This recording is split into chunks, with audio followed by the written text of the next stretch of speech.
Vamos a otro tema. El gobierno defendió la idea de expropiar más de 100 hectáreas de la megatoma de San Antonio, terreno en el cual se levantará un plan habitacional. Para hablar de este, otros temas, estamos en contacto con la ministra vocera de Gobierno, Camila Vallejo. Ministra, ¿cómo está? Muchas gracias por su tiempo.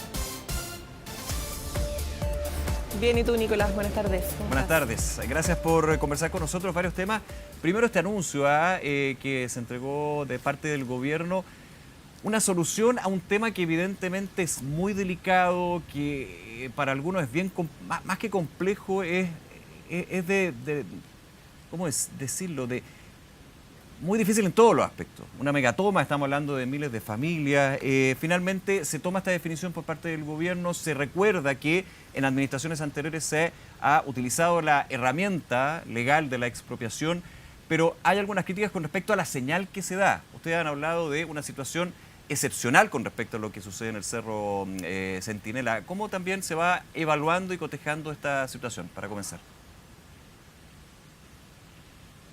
Sí, bueno, primero señalar que el problema de las tomas y los campamentos es un problema que se arrastra hace décadas, ¿no? Es una realidad país que el mismo ministro de Vivienda ha llamado a analizar y reflexionar en profundidad, y no solamente el caso a caso, ¿no? O el drama o las tensiones que se puedan vivir producto de los desalojos que se producen periódicamente en Chile, sino que cómo vamos resolviendo el problema de los suelos para construir vivienda para nuestro país, porque hay mucha gente sin vivienda, ¿no? Y que requiere obviamente garantizarse ese derecho de manera progresiva. Ahora, efectivamente, el fenómeno de la megatoma de San Antonio, un fenómeno en particular porque se produce durante esta toma, en el periodo anterior de gobierno, y se pobla de familias, de miles de familias, de manera muy rápida, ¿no? En un proceso muy rápido. Cuando nosotros llegamos al gobierno, esta realidad estaba dada en San Antonio, sí. Y por lo tanto hay que verlo en esa dimensión, un fenómeno de rápido poblamiento, pero además cuenta con efectivamente más de 10.000 personas, estamos hablando de incluso más de 3.000 niños, 4.000 familias, y si uno ve el drama que se vio, por ejemplo, en el Cerro 18 con el desalojo, imagínense lo multiplicado por cientos de veces. O sea, no es una realidad que uno pueda simplemente decir se decreta una expulsión masiva de miles de familias sin que esto tenga una consecuencia de crisis humanitaria y de funcionamiento de la ciudad, puerto, en el caso de San Antonio, de grandes impactos, ¿no? Y por lo tanto, ¿qué es lo que hemos dicho nosotros? Es que al mismo tiempo que cumplimos con la ley a propósito del mandato de la Corte de iniciar o proponer más bien un plan de desalojo el día de hoy, tenemos fecha para justamente presentar ese plan, al mismo tiempo acompañarlo con una solución integral de plan o proyecto habitacional. Y va muy en la línea igual de lo que hemos ido trabajando con las familias organizadas en cooperativas, ¿no? Se organizaron 40 cooperativas, nosotros ayudamos en ese proceso para encontrar una solución con los dueños en primera instancia, sí. Es decir, que las familias pudieran comprar los terrenos. El problema que surgió, Nicolás, es que efectivamente ellos pusieron un valor por metro cuadrado que estaba por sobre el valor comercial o el valor de mercado, ¿no? Y lo decimos con conocimiento de causa porque el Ministerio de Vivienda dispone de tasadores justamente para lograr las valorizaciones cuando adquiere predios, ¿no? Cuando compra terrenos para los proyectos Servius, para los comités de vivienda, etcétera. Entonces, cuando no se llegó a puerto, a propósito de estos precios exorbitantes, lo que decidimos para avanzar en esta solución integral es adquirirlo directamente desde el Estado, ¿no? Y hacer que las familias ya organizadas y con sus ahorros puedan ser corresponsables en la urbanización del proyecto habitacional. Es decir, el Estado pone obviamente los recursos de una expropiación porque como ustedes sabrán, en Chile las expropiaciones no son gratuitas, se pagan a valor de mercado, valor comercial. Porque hay un derecho de propiedad que resguardar, entonces se les paga a los propietarios en general por cualquier expropiación, cuando se construyen caminos, cuando se construyen carreteras, puentes, etcétera. Existen estos planes de expropiación y por eso no es algo nuevo que se realiza. Chile expropia constantemente por distintos fines públicos, insisto, pagando el valor de mercado de las propiedades o de los suelos. El Estado paga eso, pero las familias evidentemente tampoco les sale gratis. En el fondo ellos han ahorrado, saben que tienen que asumir un costo para poder avanzar en esta solución habitacional. Y hoy día justamente en ese ámbito se firmó una especie de convenio con la Organización Nacional de Cooperativas, más las cooperativas del sector, con los distintos actores involucrados, incluso considerando, por ejemplo, que en ese plan habitacional o proyecto habitacional para la familia organizada en cooperativa quede espacio incluso para otras soluciones habitacionales, por ejemplo, de comité de vivienda de San Antonio, ¿no? Que también están buscando soluciones habitacionales. Entonces, pensar una cosa un poco más integral y no simplemente desalojar a las 10.000 familias de un día para otro, porque eso va a generar una crisis humanitaria, sino que mientras se desaloja un sector de la megatoma, el que no se va a expropiar, vamos en paralelo avanzando en esta solución habitacional, el marco más del Estado de Derecho, con las herramientas legales y constitucionales que tenemos. Aquí no estamos haciendo grandes innovaciones, estamos haciendo uso de herramientas que se usan en otras oportunidades, pero para un fenómeno particular, que es especial, que es muy distinto a las otras realidades que tenemos en Chile. Sí, quiero ir unos pasos más allá. ¿Qué se plantea? Porque aquí se habla de expropiación más un plan habitacional, no es expropiación por expropiar, digamos. Hay un desarrollo urbano también que va a estar en consonancia también con las demandas y con el trabajo de las cooperativas en este caso.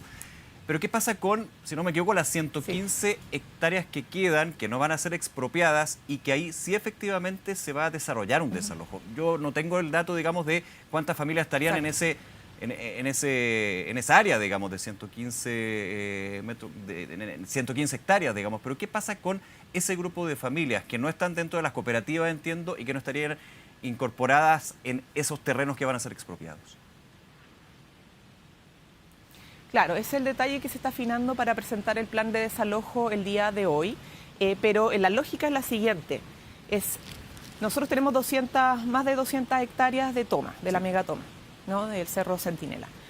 Prácticamente un poco menos de la mitad va a ser traspasado al Estado, ¿no? El Estado va a tomar posesión a través de la expropiación y sobre ese sector vamos a trabajar el plan habitacional, con las familias que actualmente están en ese sector, pero además con las familias que están en el sector que no se va a expropiar. Es decir, vamos a consolidar en la zona expropiada un plan habitacional, con todas las familias organizadas en las cooperativas, más idealmente también con familias que no están en la toma, sino que están organizadas en otros comités de San Antonio, comités de vivienda. Perfecto. Todas las familias que actualmente están en la zona que no se va a expropiar, la idea es que se reubiquen a la zona de la expropiación, ¿ya?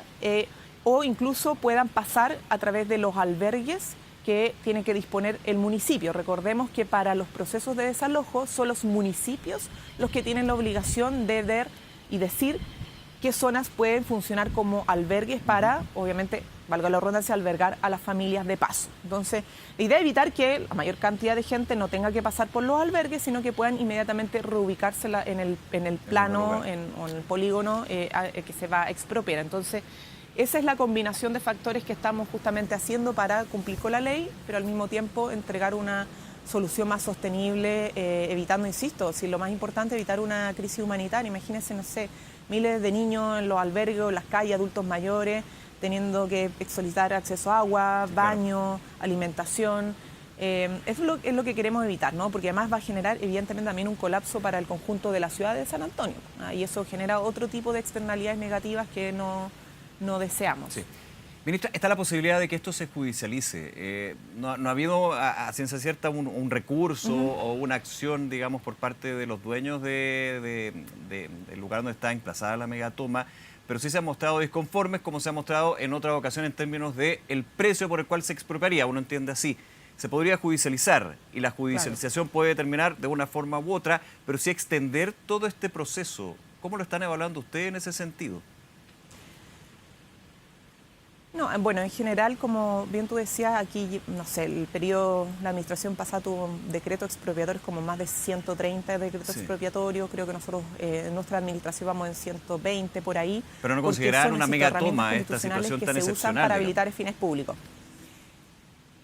Es que incluso en expropiaciones más pequeñas, los dueños pueden judicializar, pero la judicialización es en torno a los precios, ¿no? Ya cuando se produce el decreto expropiatorio, el Estado toma posesión del bien, ¿ya? Por lo tanto, no corre riesgo el proyecto habitacional producto de una judicialización, porque lo que se va a dirimir es que al final es cuánto se le va a pagar al dueño, porque el valor que uno le paga por parte del Estado al privado en una expropiación tiene que ser el valor de mercado, ¿no? ¿Quién determina el valor de mercado? Son peritos y en última instancia tribunales.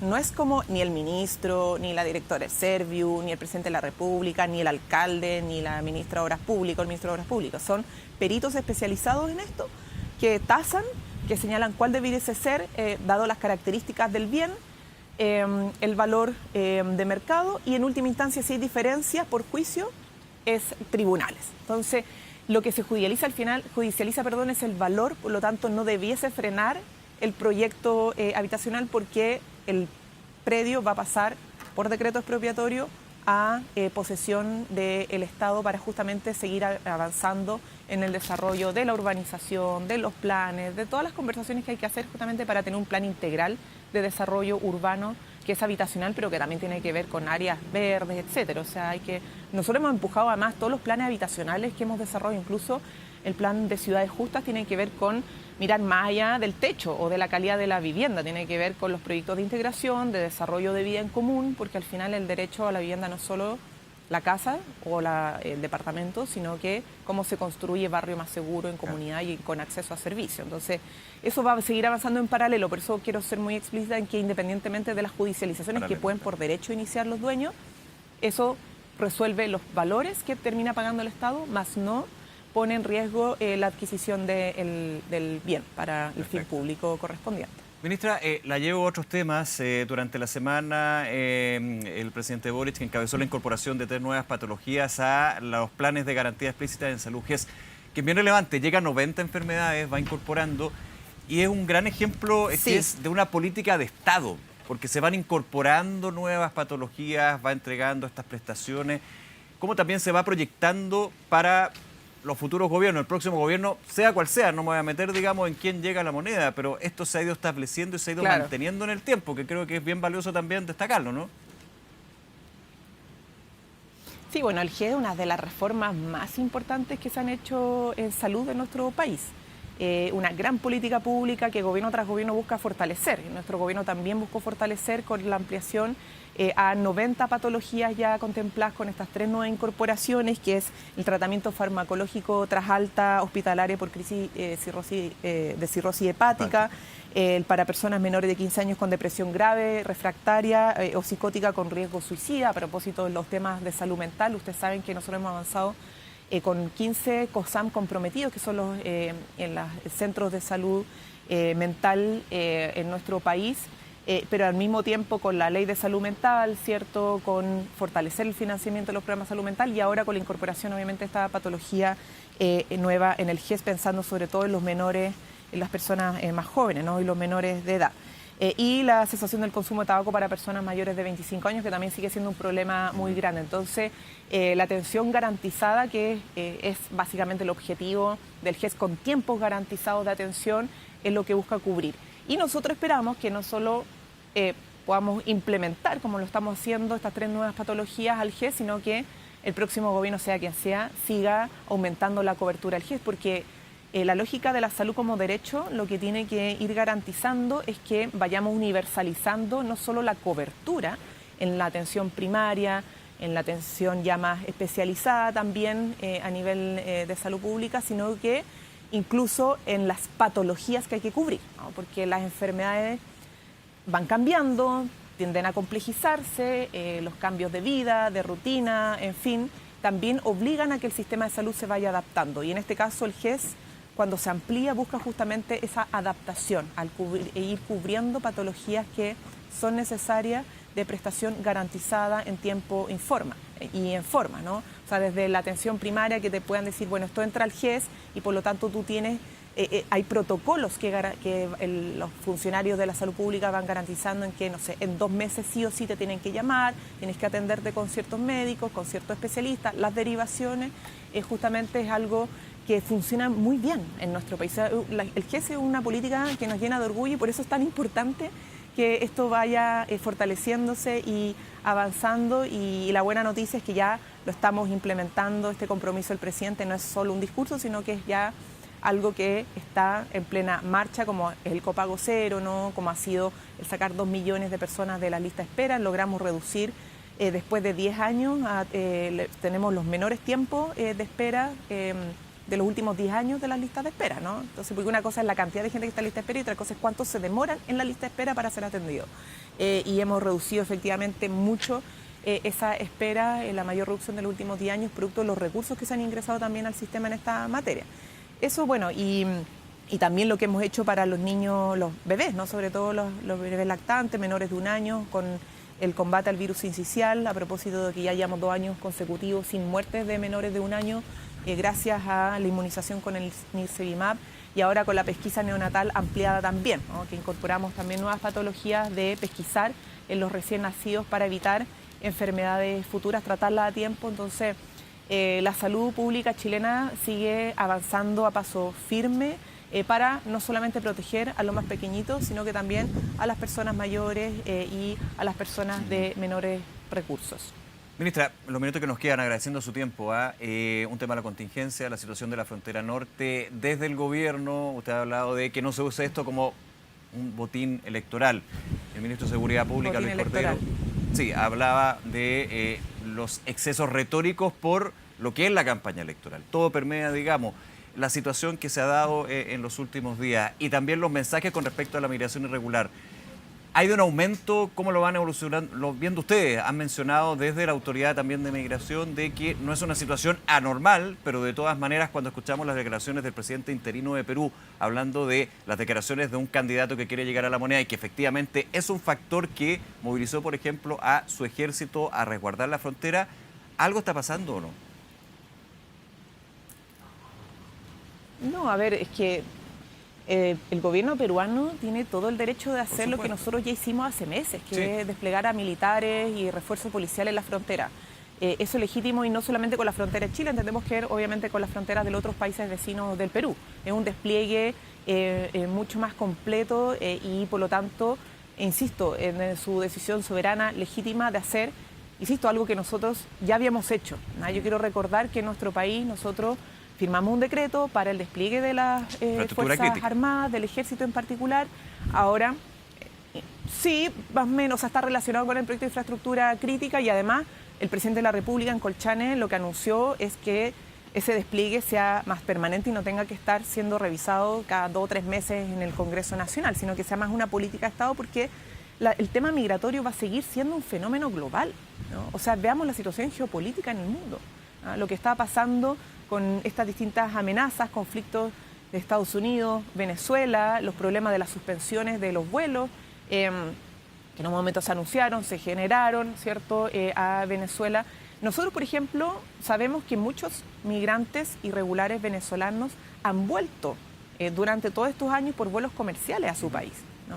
Entonces, cuando vemos una situación media inestable a nivel global, efectivamente nos da cuenta de que la situación migratoria va a seguir siendo obviamente un problema a nivel global y por eso es tan importante el multilateralismo, por eso es tan importante mantener buenas relaciones de diálogo con no solamente las policías de los países vecinos, sino que también con los estados de los países vecinos. Nosotros lo que hemos hecho a propósito del anuncio del Perú es que adicional al reforzamiento militar y policial que hemos tenido en la frontera norte, tener un plan de refuerzo de la gestión de salida regular con el Perú, ¿no? Justamente para tener los patrullajes simultáneos, ¿no? Coordinados, para tener un monitoreo constante, para poder compartirnos mejor información respecto a las salidas y entradas de los migrantes, tanto peruanos como chilenos, y también de otras nacionalidades. Entonces vamos a seguir con ese trabajo binacional y el resto evidentemente tiene que ver con el tono electoral. O sea, es bueno y necesario que el tema migratorio es una preocupación electoral,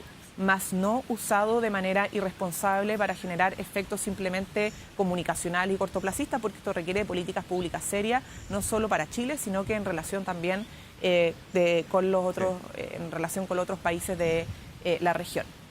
En ese tono electoral, ahora sí lo último. José Antonio Kast, ayer en este encuentro de Sofofa, el presidente decía, Chile no se cae a pedazos, una frase que también ha esbozado el gobierno. Pero José Antonio Kast responde, dice, el presidente lamentablemente está desconectado de la realidad del país. Chile no es el Chile que él ve. En ese tono electoral, ¿cómo lo evalúa? Yo creo que Chile, más allá de lo que pueda decir el candidato o no, como te decía, Chile ha anotado, por ejemplo, 3 récords en materia económica: récord en exportación, récord en inversión de capital extranjero y récord en aprobación de proyectos de inversión en nuestro país.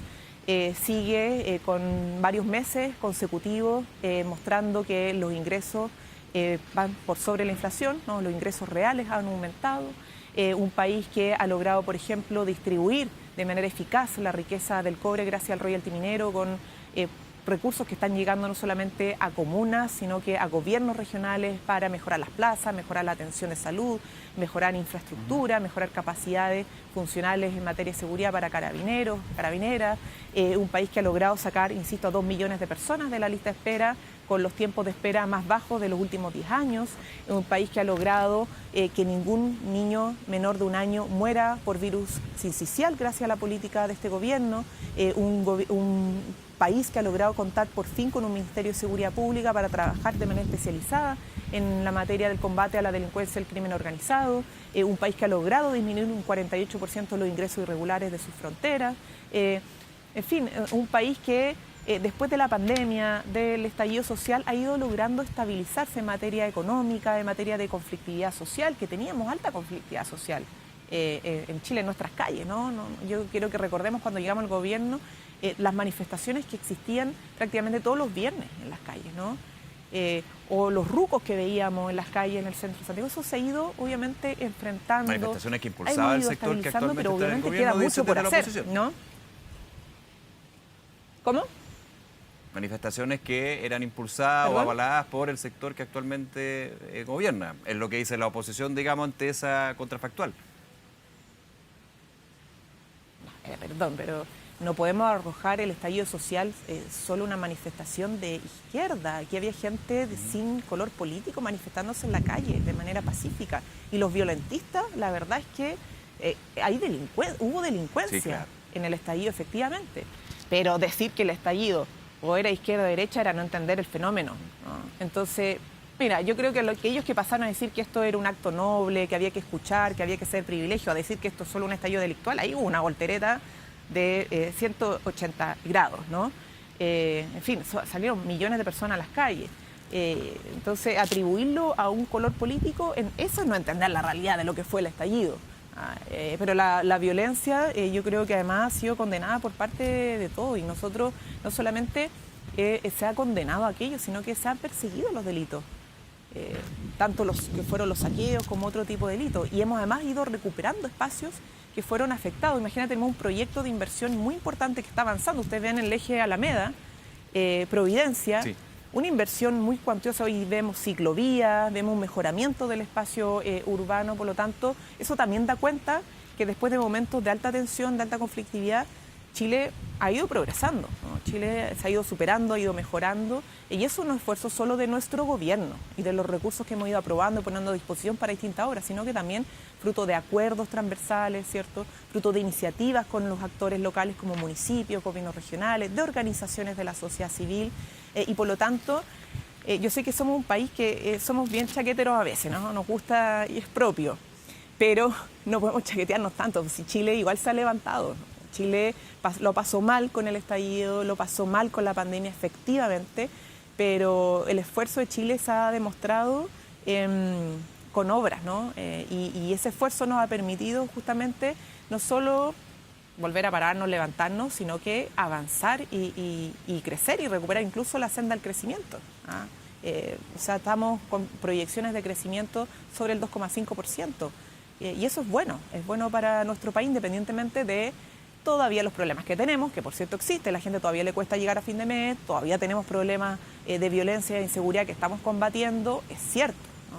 Pero eso no puede impedirnos reconocer los avances que Chile como país ha logrado con el gobierno y también con la organización de la sociedad civil, con las empresas, con los actores locales. Es algo que yo creo que es evidente. Ministra Camila Vallejo, nuevamente agradecerle su tiempo y esta entrevista con Canal 24 Horas. Que esté muy bien. Muchas gracias a ustedes por el contacto. Hasta luego. Nos vemos.